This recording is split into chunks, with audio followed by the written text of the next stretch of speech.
In a masterclass session called The Art of Intelligence, former United States President Bush's intelligence briefer spoke about how they made the decision to go to war in Iraq based on something Saddam Hussein said and their research. Saddam Hussein bragged that Iraq had nuclear weapons. The US did their research and made their decision based on this research and influenced by Saddam Hussein's brag. Turns out there were no nuclear weapons in Iraq. The United States had started a needless war. Welcome to Success Epistle. My name is Toyin Okeziemba, and I am your host. He went on to say that since that incident, they have introduced a concept called confidence levels into the decision-making process. Confidence levels was a key tool they then used when the time came for them to help the former US President Obama to make the decision to act based on the intel they had about Osama bin Laden's location in 2011. What is a confidence level? In layman terms, how sure are you of this decision you're about to make? How sure are you about the source of your information? What confidence do you have that the decision made based on this input is going to be the right one? Given that you and I don't base most of our decision making on statistical analysis, your everyday decisions and even investment decisions, or what business to start, clients, what strategy to use, what investment to put your money in, which house to buy. You might be wondering, Toyin, what's the importance of confidence levels to me? Why do I need to know about that? Here's why. I remember several occasions where I have been confident about my decisions, and it turns out I was wrong. I didn't have enough information to be as confident as I was. Maybe it's because I'm not a trained data analyst, or because I'm only human, and more importantly, I'm an entrepreneur. And to make it even worse, a Christian entrepreneur. And I'll explain why I said worse. To survive as an entrepreneur, you need to have a high level of optimism. You have to be an optimistic person. And add Christianity to the mix, where we use faith as a cover for everything. And that makes you hope for better returns than you should at times. Ideally, there should be no downside to be a Christian entrepreneur. However, the wrong combination of our human tendencies with the optimism of the Christian faith and the optimism required to survive as an entrepreneur could easily lead to bloated confidence levels. I read an article by a lady named Maria Koninova. The title of the article is Inside the Illusion of Information Adequacy. She wrote the article based on a recent research paper of the same title by a psychology professor and a group of researchers. Maria wrote, and I quote, "In an effect, the research termed the illusion of information adequacy, each group was equally confident that they had all the information they need to make their decision. The researchers had given three groups different sets of information to make a decision. One group was given pro-arguments, the second group was given arguments against the topic, and the third group was given pro, cons, and neutral arguments. The researchers wanted to know whether people realized just how limited their information was and whether that would limit the level of confidence they have in their conclusions. The people did not realize how limited the information they had was, and it didn't influence the level of confidence they had in their conclusions. All the groups were confident that they had all the information they needed to make their decisions, and consequently, they were highly confident in their conclusions. The research went further to show that people who had half as much information were equally as confident as people who saw it all. The less you know, the surer you are. Think about that. You're actually more confident when you know less than you need to make that decision. I thought about it and I realized it rings true and has been true for a lot of my financial investment and business decisions. But our confidence should be based on thorough, detailed homework, analysis, investigation, research, especially for decisions that have to do with your money. What is blind confidence? I'll illustrate with an example from a past experience. I used to have a beauty products e-commerce business. When I was getting ready to launch the business, I did some research, which at the time I considered to be sufficient. I read several data reports on the performance of the cosmetics industry in Canada. Information by province, which companies were the leader, what percentage of market share they had, which categories of cosmetics were more profitable or were doing better, and the trend over the years. So was it skincare, makeup, or hair care that was bringing in the most revenue? Which one was most profitable? Also, because I saw a gap in the market and I was looking to fill the gap that existed at the time for color cosmetics for women of color, especially darker skinned people, I did research on the population and concentration of dark-skinned women by province in Canada, what their purchasing power was, what their income level was. I also bought samples of products, lots and lots of samples of products. So I'm able to test the quality and test the color and see if it was good and fit for dark-skinned women. At this time, I still had my full-time job. So I was getting all this ready in the background on the side, getting it ready to launch while I was still working in full-time employment. I made a business plan, did my sales projection. I was confident in my business plan and my sales projections based on the reports I had read and based on the number of Black women in Ontario and Quebec, which is right next door.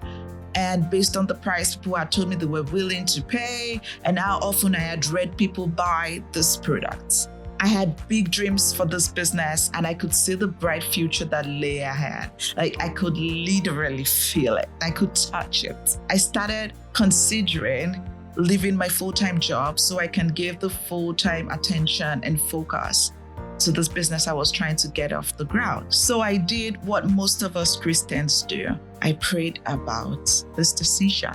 Should I quit my job and focus 100% on this business I'm about to launch? I prayed and thought about it for some weeks, and I would listen to sermons from my favorite preachers to see if there was a word for me, if there was something in there telling me whether I should quit my job and face my business full time, or if I should hold on to my job and just keep doing the business on the side. I remember two preachers I listened to then during my morning walks. One was Joel Osteen, and the other one was Steve Furtick's wife, Steve Furtick of the Elevation Church.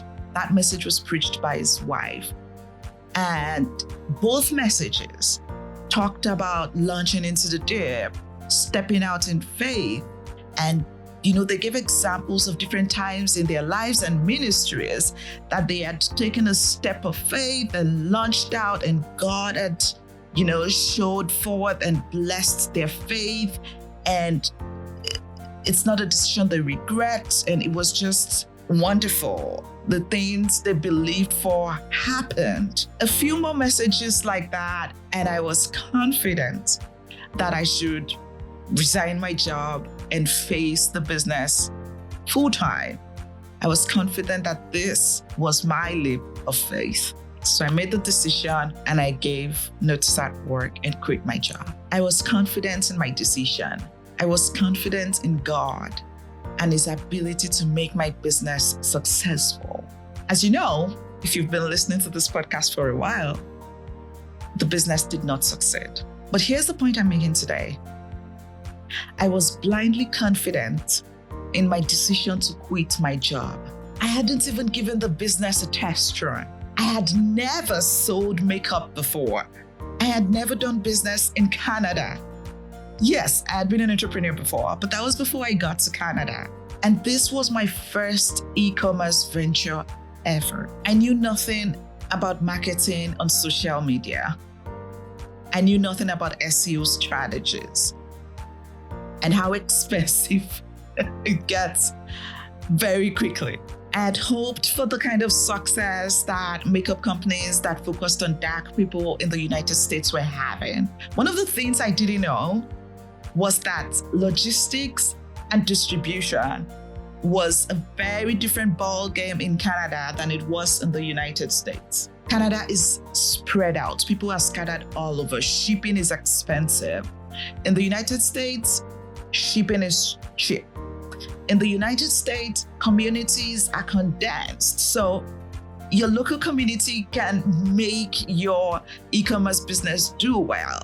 I didn't know all this. I also didn't know how hard it was going to be to get my products in retail stores where people could test the products, because people loved to test makeup products before buying. I didn't know how long it would take and how much money needs to be spent for any product to gain traction online, to get known enough to be able to sustain itself. And so I didn't know I didn't have enough money.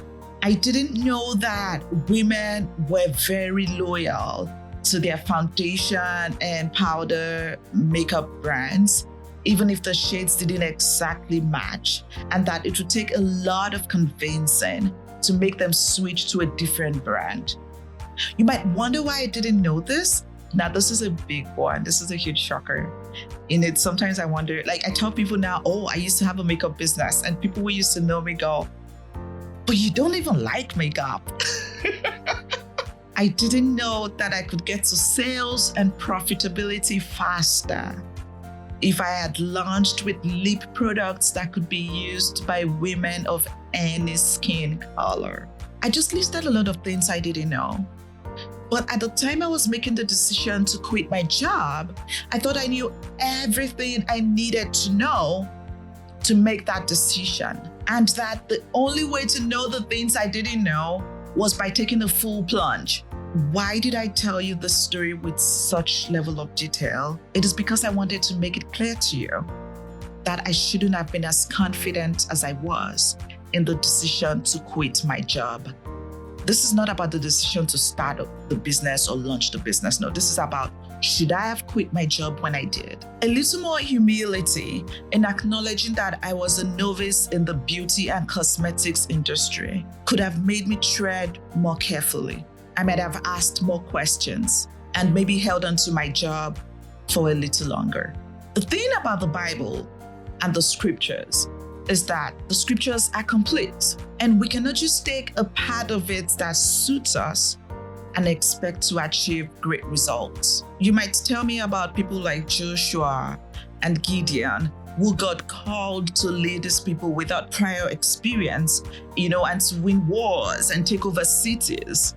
But in the same Bible, Jesus spoke in Luke chapter 14 from verses 28 to 29. He said, "But don't begin until you count the cost. For who would begin the construction of a building without first calculating the cost to see if there is enough money to finish it? Otherwise, you might complete only the foundation before running out of money, and then everyone would laugh at you."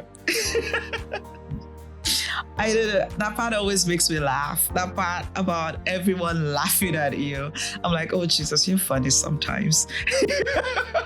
I can get that picture of everyone laughing at you when you fail. It's like, it's a building, right? People are gonna see you started. So it's not something you're doing hidden in your house. You're building, you've laid the foundation, and you run out of money. But how often do we do that? Here is a question for you today. How much do you know about that decision you're about to make? Do you know enough to make that call? Do you know enough about that real estate investment project you heard about? Do you know enough about that fund you're putting your money in? How much do you know? What is your confidence level? I pray that God grants you the humility to know you don't know everything, and to ask questions, and the wisdom to ask the right ones. I know that hindsight is 2020. Let's learn from it and take more time to ask questions. Silly questions, stupid questions. If it comes to mind, ask it. If more is not coming to mind, Google that subject. You would be surprised what you would find on the internet. Talk to people in that industry, in that space. Ask until it seems there is nothing else that could have been asked. Once you open your mind and you humbly acknowledge that you're not an expert on that topic, there is no limit to what you could learn and discover that would help you to make better decisions. I love you and God loves you even more. Until next time, stay blessed and keep making better financial and investment decisions. Bye.